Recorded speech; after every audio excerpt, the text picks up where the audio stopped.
So we are doing calves before chest, as always. Prioritization. Couple sets. Gonna warm up a little bit. 1 plate, 2 plate, and then we'll see what the heaviest set is. It's kind of cold in here right now. It's like 54 degrees. So I'm gonna do a little bit of like dynamic warm up, whatever you want to call it, before I actually start, just to kind of get in that good mental state and ready to train. The pre-workout's hitting. I just got to get a little bit more warm before I actually start the lift. Feeling good. 2 days off. Took off Saturday and Friday. Did legs on Thursday. Hamstrings were very sore from the stiff leg deadlifts. Again, I'm not going down that far, but my hamstrings are pretty sore after. So I'm gonna, not that soreness is the number one indicator, but I mean, it's kind of like a side effect if I do a good set, if that makes sense. So do a little bit of warm. All right, so just finished some dynamic, non-static stretching. Nothing too crazy, just kind of moving around a little bit. I've kind of invented some of my own sequences of stretches just to warm up my body a little bit. So I'm tightening this down as much as I can, kind of getting my foot placement so it's like hip, knee, foot all in line. Pulling this pad up onto my thigh as I bring my knees forward. And then once I wiggle in and get set, then I push up, this comes out, and then I start. So it's all the way down, feeling a good stretch, then driving toes into pad, P contraction, boom. So I'll warm up with this, and then I'll show the top set probably. That's it. All right, we're here. Top set, heaviest set, whatever you want to call it. Don't get too obsessed with holding that peak contraction, or just move the weight, control it, control the end ranges. Once you get to that peak contraction, when you start going back down, when your heel starts to drop, start resisting it. Don't just let it pull you back down. And then you can kind of think about your fibers ripping on the way down, and then that powerful force into the pad, all that stuff.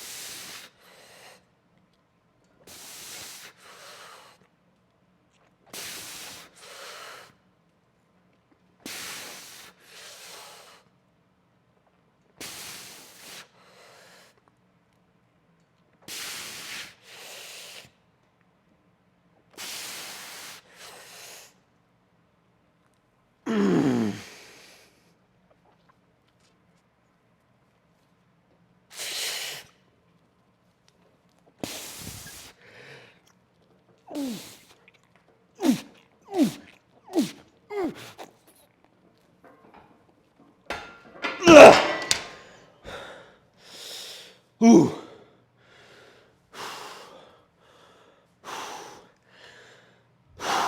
Never gets easier. It's always heavy. I think with certain movements, you're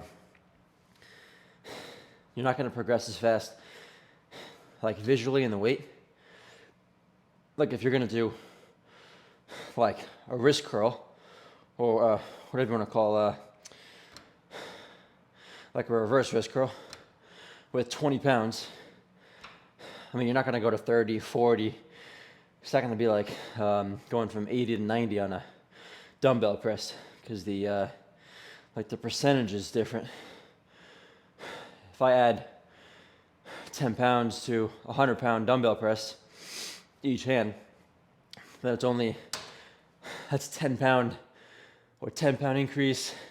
That's 20%. I think it's 20% increase, which is a lot. But if I go from 10 pounds to 20 pounds, that's double. That would be like a 200% increase total per, like 100% each hand. So you got to think of that as you go. That was a good set there. Good pump, good fatigue. Move on to a different exercise, the leg press.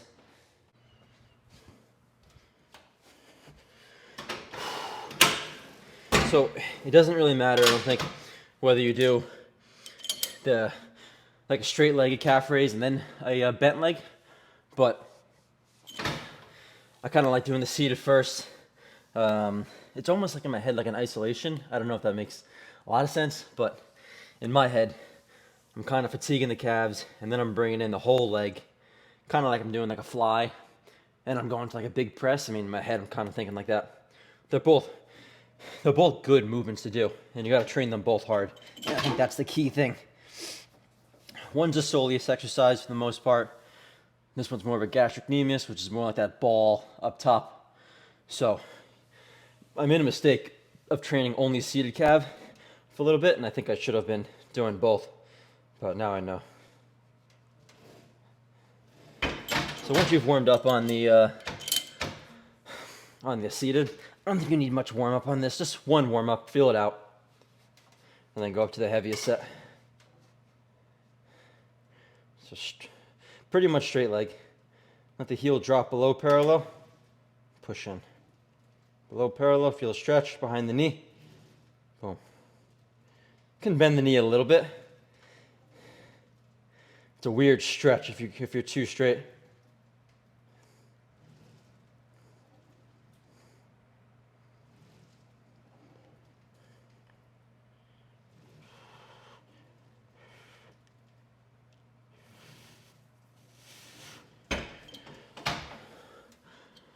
So I think over the weeks I did 17, 18, and now I'm gonna do 19 plates on this thing. It's not like I'm getting so much bigger every time, but since it's a new movement, then you can kind of progress a little bit faster. Like if you've ever tried getting rid of dumbbell press for a little bit, you come back to it and like you're all over the fucking place and it feels weird, you know? But then you're kind of like progressing fast throughout the week. But it's not like you're gaining so much more muscle. You're just getting used to that movement pattern or whatever you want to call it. Maybe it's like a mental block. You just haven't done it, and you're like, all right, kind of slowly building my way up. But I'm doing 19 on this now. All right, come on. Lock your hips in. Game time.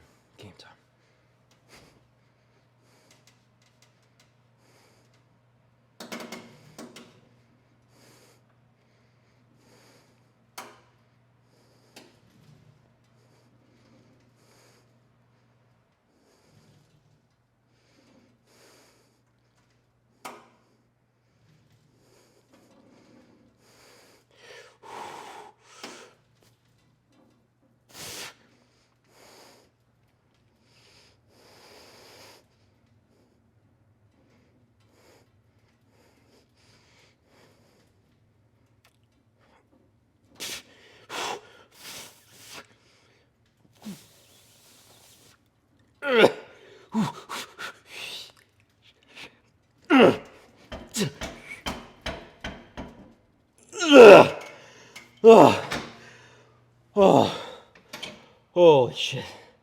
That was a good set.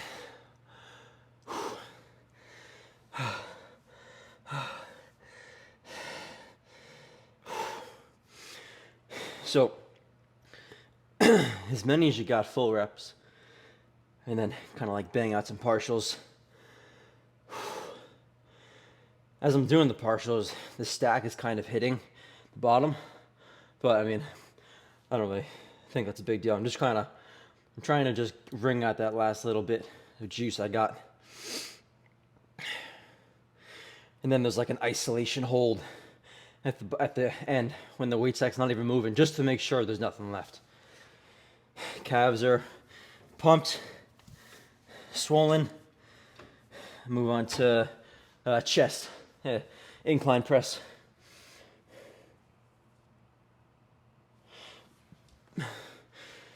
So before I go to the incline press, a good way to test if your calves are fucked up or not is if you just stand up and then you try to go on your calves or you go on your toes, and if you feel like you can't even do it, then it's a good indicator your calves are fucked up or torn up. I don't know how like the cursing stuff works on YouTube, and how often you can curse or how that works, but I don't know. I'm pretty sure you can't curse a lot, or else like something happens to your video. I don't know. So if you're wondering about the time frame that it took to do calves, it was about 10 minutes, 10 to like 14 minutes to warm up and do both set of calves on the seated and then the leg press calves. If you don't like the leg press calves, then you can do either like a standing Smith machine calf raise. Put the bar in the exact same spot as you would on like a high bar squat, and then stand on a plate, maybe even 2 plates, so you can get a stretch, and then just do it that way. And if you don't like that, then you got to just do either a single leg, like just one-legged calf raise on like a stair or a ledge, or just a regular standing calf raise. That'd be the options for that. I'm gonna warm up on this incline now and see if the angle's right. So I put it on 15-degree angle, but I want to see if the position of where I put it is right. So as I unrack it, let me try that again. So the chest stays real high, and then I unrack, chest stays high, shoulders are pinned back, grip tight, and I'm bringing it down. Yeah, so it's pretty high up on it's above my nipple line, which I prefer, so I get more of a stretch on my chest. There's 2 ways you can press. I've talked about it. You could tuck the elbows and bring the bar lower to your sternum, or you can do it the way this is. So I'm bringing my chest as high as I can, I'm trying to get a big stretch, and then I'm pushing through. A little wider grip.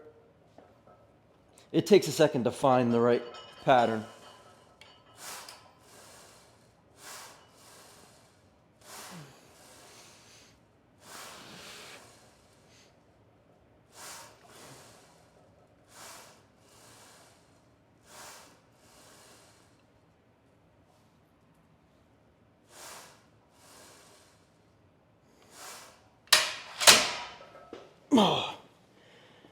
The first set is just to kind of feel it out.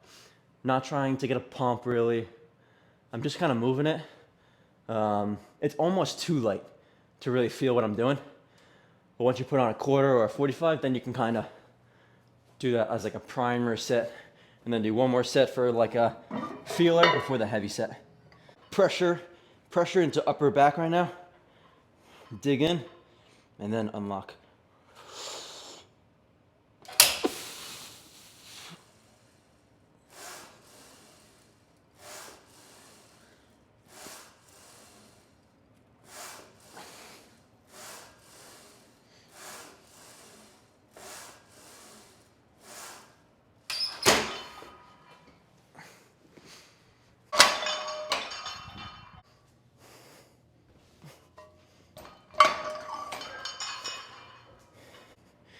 If I feel too cold before my heaviest set, I'll do this shit because my arms feel cold, right? So I'm like trying to cause friction, like a fire. Couple claps, and then all of a sudden, I'm a lot warmer. Simple as that. It's like a warm up in between the warm ups. Yep. Now it's time for a music change.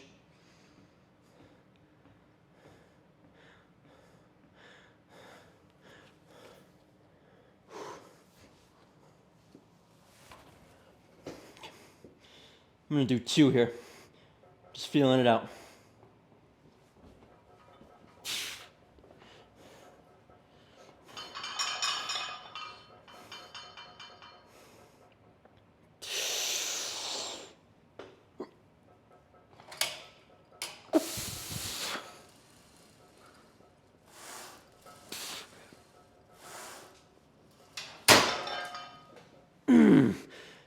2 is all I need to feel it with this weight.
You know, when you control it that little bit extra, holy shit, is it hard.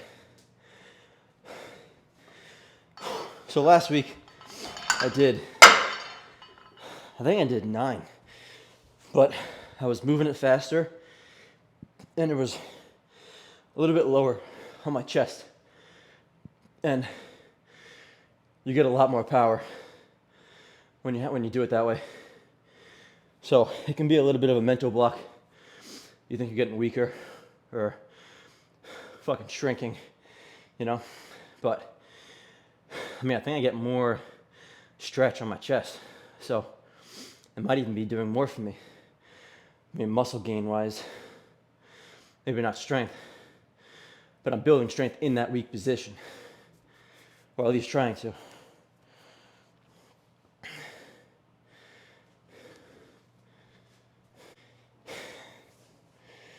And if you've never tried doing a press like this, super slow, almost pausing at your chest, try it.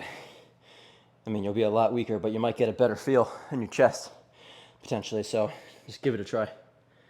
I've done it both ways, but either way, I think if you're getting stronger, controlling the weight, you're probably getting bigger.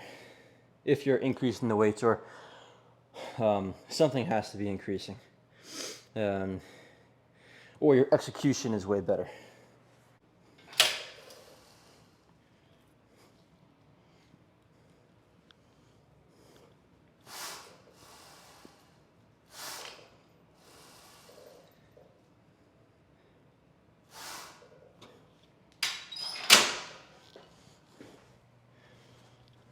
So I was just doing a 15-degree incline. I upped it by 2 notches, 45-degree incline. It feels pretty steep, but since I'm arching my back, it's not as steep as it looks. I'm getting a decent amount of chest, and I want to get more upper chest since I just did like a pretty low incline, and I'm going to do dips anyway. So I want some more upper chest, and I'm not shoulder pressing, so I'm kind of counting this as shoulder, front delt, upper chest. It's kind of how I'm looking at it. So let's get into this.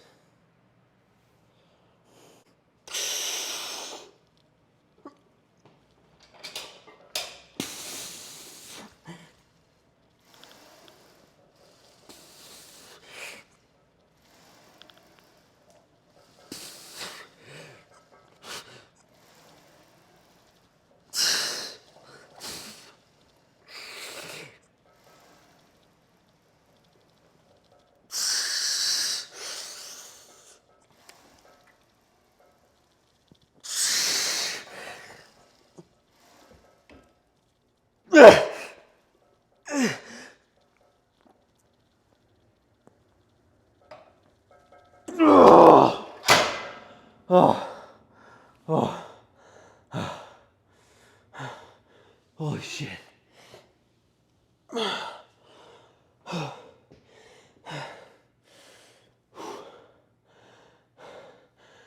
right, it's good for chest. Pumped, fatigued. Front delts worked, upper chest. Now I'm gonna go do that amazing machine that works the side of the shoulder. There's a certain way to set this this seat up. So let's say I had it way down here and I try to do it. It's gonna be way too high on my shoulder. So let me pause this music. And it's gonna be way too easy, or much easier than it needs to be, I think. And if it's gonna roll a little bit too. So I think the best way to do it is to set it at a height. Mine happens to be all the way up, where when you get in it, it's pretty low on your elbow, and it's not gonna roll at all. So you can see the pad, it's not rolling. If the pad is rolling, it's either gonna be heavier or lighter at the top, which you don't want. So set it to a height. You might have to adjust it a little bit to find it, but eventually you'll find it and you're like, oh shit, that's it. And then just remember the heat height.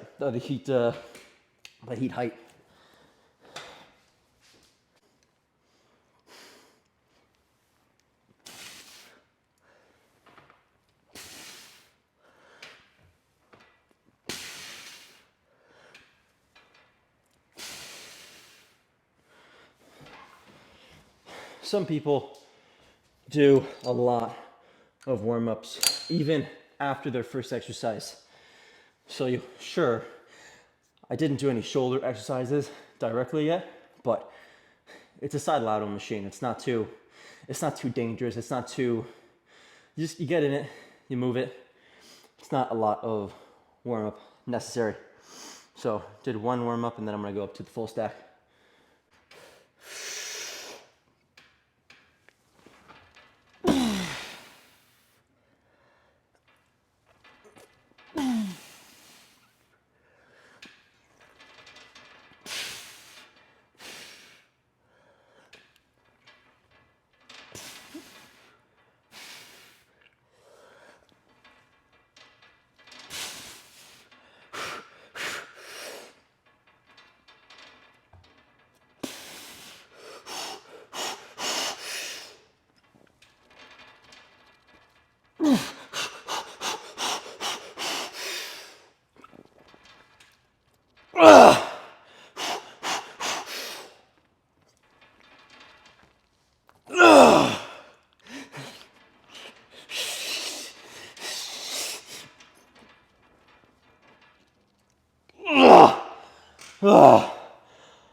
Oh my God, the shoulders.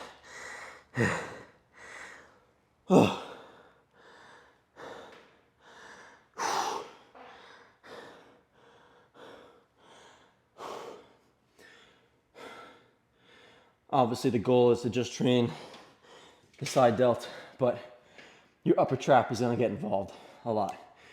If you try and shut it down completely, I mean, you're gonna end up having to cut the weight in half. The body moves as a unit. So,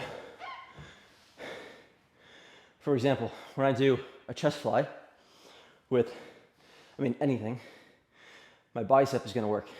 When I do a lat pull down, my tricep is being stretched a lot at the top. So things overlap. That's kind of the idea, I think, with training multiple muscle groups together. Since they all work together, might as well destroy them all together. Then they can recover all together.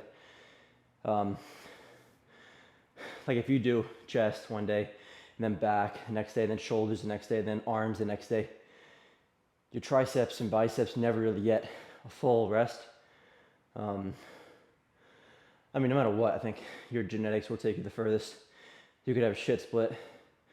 If you're destined to be super muscular, then you're gonna be super muscular. I think if you train hard and you recover enough. So, but if you do train hard, no matter what kind of fucking genetics you have, even if you're built like a fucking stick, you can be a thicker stick. So, done here. Shoulders pumped. So when I do this right now, I did one set, and it's like, I mean, I just know they've been stimulated. So, gonna move on to a more tricep dominant dip, which is gonna bring in some front delt and lower outer chest and mid chest, using everything to get up.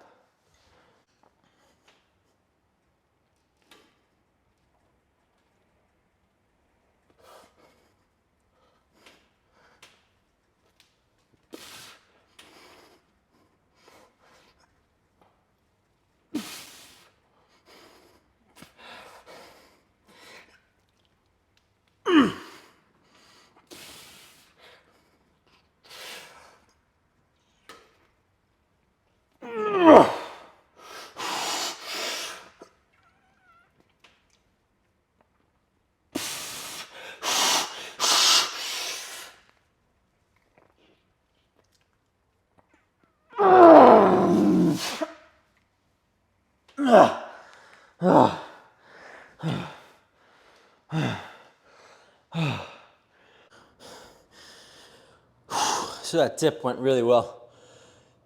Even my body weight is enough. I used to be able to do that weighted, but I do it so slow now and really controlled. I just can't do very many. But I got a great feel and a lot of powerful contraction and stretch, so I like it. Move on to this overhead tricep now to get a stretch on the long head, or at least that's the idea.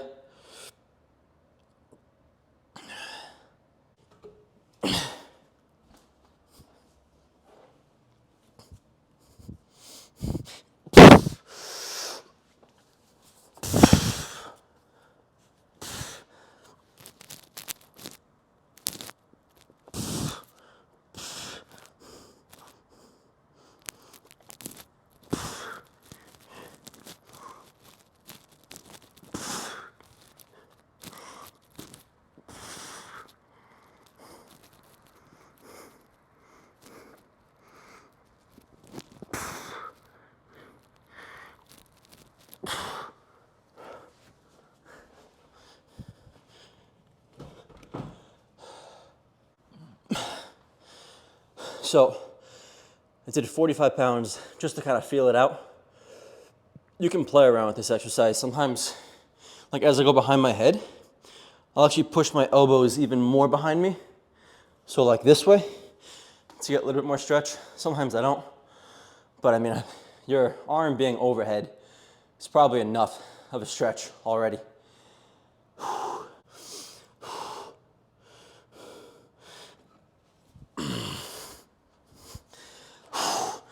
65 pounds on this. We'll see what I can do. So I'm getting my hand under, my left hand's under the dumbbell. I'm gonna hammer curl it with my right and curl with my left to get it up. And kick it up. Okay, come on.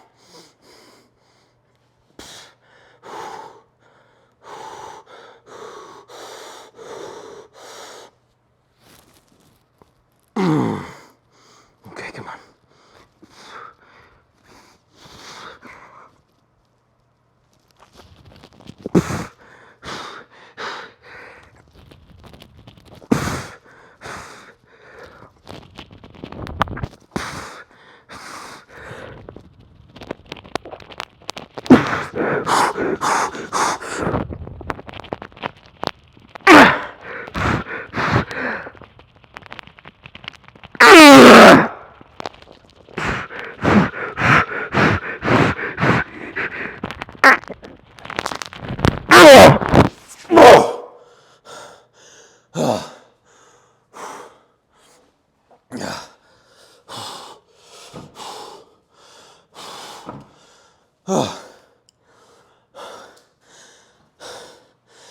After doing all the chest, shoulders,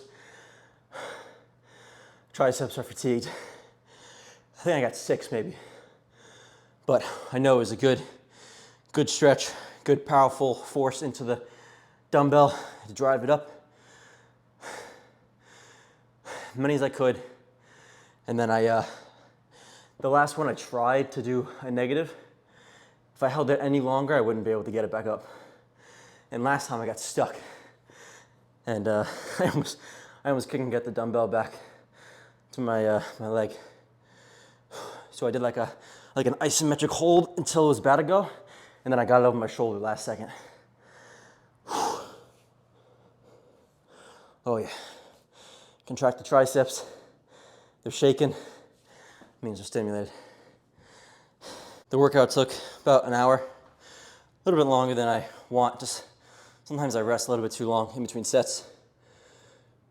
I'm gonna go do a anterior tibialis, the front of my calf, and then I'm not gonna film that. And then I'll go on the couch for a little bit of couch talk.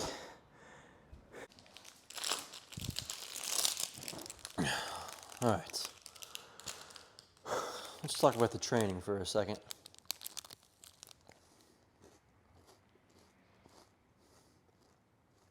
So, I think I'm going to title this video, the bigger, or the more I rest, the bigger I feel. It's a true statement for me. It seems like the more I rest, just the bigger and more filled I feel once I go begin to train again. I think because I'm draining the muscles so much, I think. I mean, maybe, I don't know. I'm not doing a lot of sets, you know? It's just real intense. Just pretty simple training, you know? Nothing too complicated. The dips felt really good, actually. I think one thing that I could work on better is breathing. Sometimes I forget to breathe, you know? Then I start thinking about it, and I'm like, if I'm not breathing, I'm probably not gonna perform my best. You know, I think it's like a simple thing, because you're trying to stay tight, you know, like on everything. If you breathe, you kind of relax a little bit. So it's like this perfect, or this fine line of breathing, but not breathing so much that you loosen up a lot. So, like, especially on like the pressing, I'm trying to breathe where I'm like, where I can hold my position still. And it feels like it helps me. Like when I start breathing more, I can almost get like an extra like 2 reps. I mean, in my head, I don't know if that really works out that way, but haven't been doing flies. Sometimes I think the flies they're definitely not a waste of time, but the pressing I really like. I don't know if it's just that stretch load that I get, and I still get a really good like peak contraction. Yeah, I like it a lot. So maybe I'll keep doing the pressing. Maybe I'll add in a fly instead. Like a fly, like one set of a fly, one set of a press, like something like that. But pressing is feeling good. Not a lot to talk about. Just take 2 days off, probably 2 to 3 days off before my next training session, which is back, rear delts, and biceps. Oh, you know what I can talk about? The bent over row versus the supported bent over row. When I do the bent over row, like when I get it into this like peak contraction, or it's close to me, it's like if I get it, there's no grinding the rep out. It's kind of like I get it or I don't. But on like the supported row, I can kind of grind it out past that halfway mark. For the bent over row is not that way, and I'm not sure if I like that. I don't know yet. I mean, I'm loading my lower back with the stiff leg deadlift. I get it. It's a hamstring primarily exercise, whatever. But I mean, the lower back's definitely getting loaded pretty good. Maybe I should load it again a second time of the week, you know. But or I just let it rest and just heal. The bent over row is a good exercise. The only thing I don't like about it is the fact that once you get it halfway, and you start getting fatigued, that peak contraction is really tough to get. With the supported row, you can kind of grind it out. So whether I do one or the other, whatever, I'm sure it doesn't matter too much. If I train hard, I think that's like the key thing. These are just thoughts that I'm kind of having, you know.